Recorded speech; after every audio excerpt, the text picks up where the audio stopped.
चार वाक्य, 1, 2 और 3 और 4 वाक्य। He usually smoke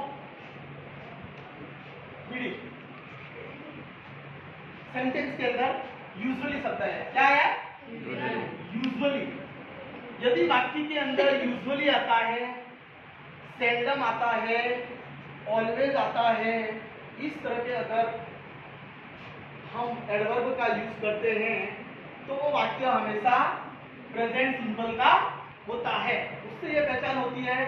अगर इसमें हमें ये ध्यान रखना है कि person I, we, you, they, he, she, it और नाउन प्लूरल आता है तो मेन वर्ब की फर्स्ट फॉर्म के साथ में एस या एस का प्रयोग नहीं किया जाता है।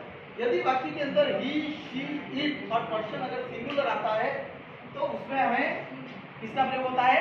एस या एस का प्रयोग होता है। तो यहाँ पर हमें ध्यान रखना है, यहाँ पर स्मोकिंग हो ही नहीं सकता है, टू स्मोक भी नहीं हो सकता है।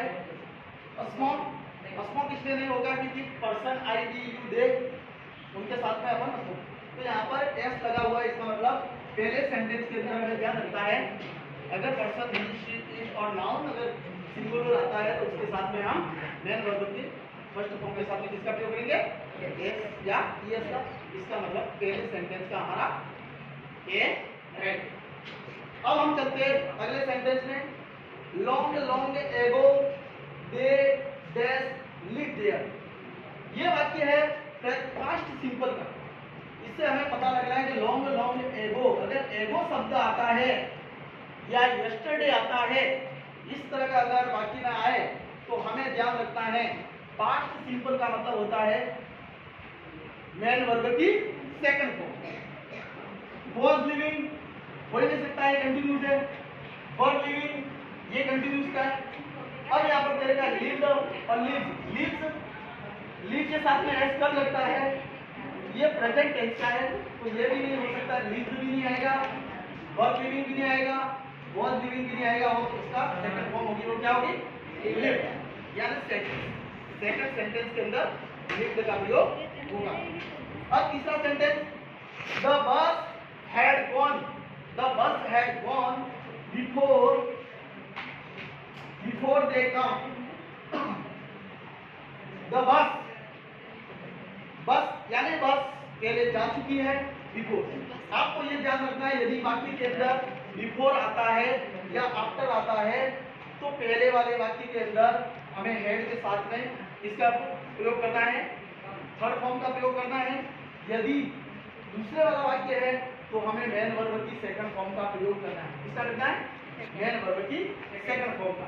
यदि मेन वर्ब की सेकंड फॉर्म देर की है और आगे अगर खाली है तो आपको ध्यान रखना है कि हेड के साथ में कौन सी फॉर्म का प्रयोग करेंगे? मेन वर्ब की थर्ड फॉर्म का।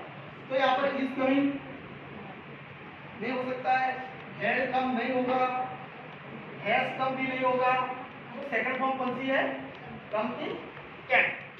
तो यहाँ पर ध्यान रखना है अगर वाक्य के अंदर बिफोर आता है, आफ्टर आता है तो पहले वाले वाक्य के अंदर यदि हेड के साथ में थर्ड फॉर्म आ रही है तो दूसरे वाले वाक्य में हमें क्या करना है? सेकंड फॉर्म का प्रयोग करना है। यदि दूसरे वाले वाक्य के अंदर, अब चौथा वाक्य हमारा है we dash read English since morning. यानी हम सुबह से अंग्रेजी पढ़ रहे हैं, यानी इसमें टाइम दे रहे हैं। आपको ये ध्यान रखना है यदि किसी भी वाक्य के अंदर सिंस और फोर आता है, ये नियम हमने पढ़ा है ना, सिंस और फोर।